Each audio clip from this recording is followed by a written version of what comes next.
Okay, so that's how you write my name in Japanese, which is Chinese. Chinese read in the Japanese pronunciation.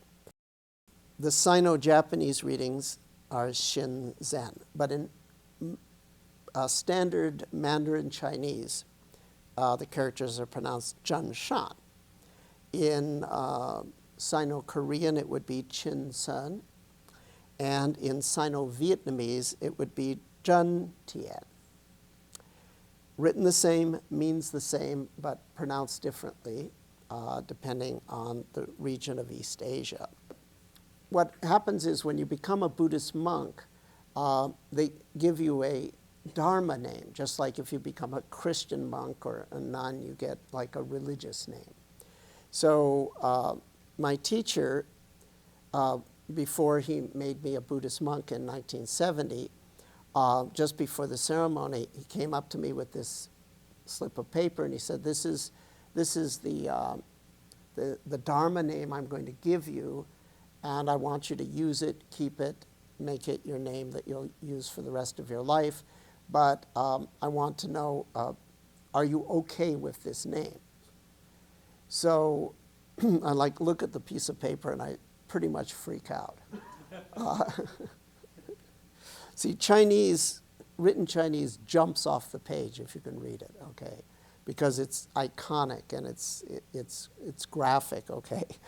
So it's like Shin means authentic or true, and Zen means good or goodness. It's like authenticity, truth and goodness. As I'm looking at it, I say, truth and goodness? He's going to give me I could never live up to that name. So I said, I'm afraid I'll namayamake. Namayamake in Japanese means I won't be able to live up to the name, okay?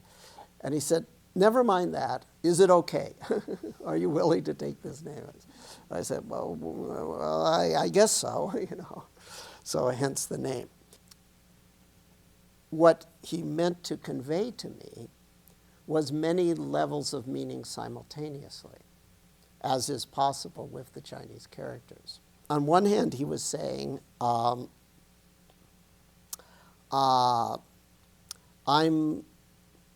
sort of giving you the whole lineage to take back to the United States.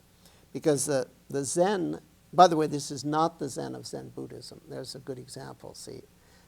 It's a completely different character. I'll show you the Zen of Zen Buddhism in a minute. The Zen is part of his name. His name was Zenkyo, meaning good teaching. The Shin was the name of the prince, imperial prince, who founded the temple where I lived, or where we lived, on Mount Koya.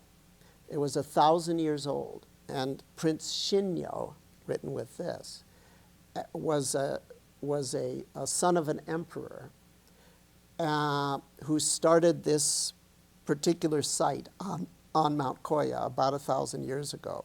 So he's giving me the name of the guy that started the temple 1,000 years ago, the first character, right, of that. And he's giving me the first character of his own name.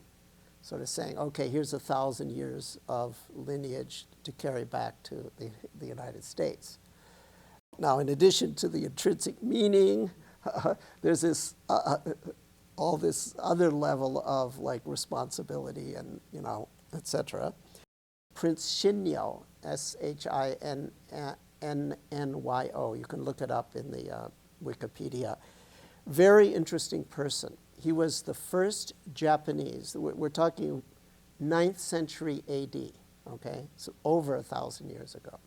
He was the first Japanese to attempt to leave Japan and visit the Western world.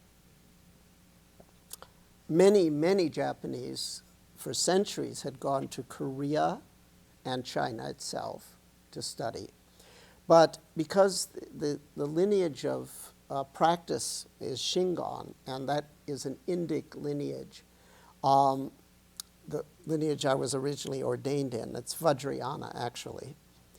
Prince Shinyo in essence, wanted to go back to the source itself. He wanted to go to India to study directly with Indic masters rather than secondhand with Chinese or Koreans. India is the West from the East Asian point of view. He never made it, though. You have to realize, in the 9th century, even to travel to China from Japan was to take your life in your hands, because the seas are very rough and it's just dangerous.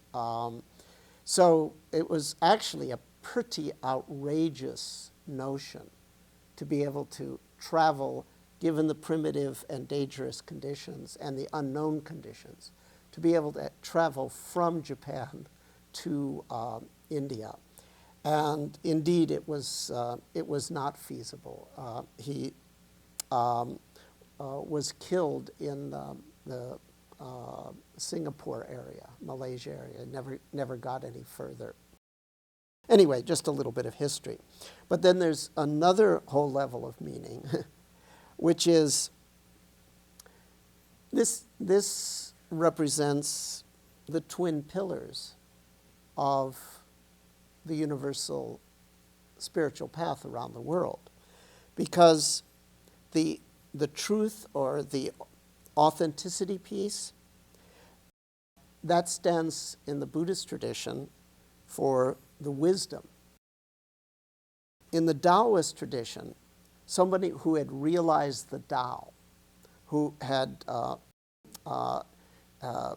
transcended the somethingness of self and the materiality of the world, such a person was referred to as a Zhanran.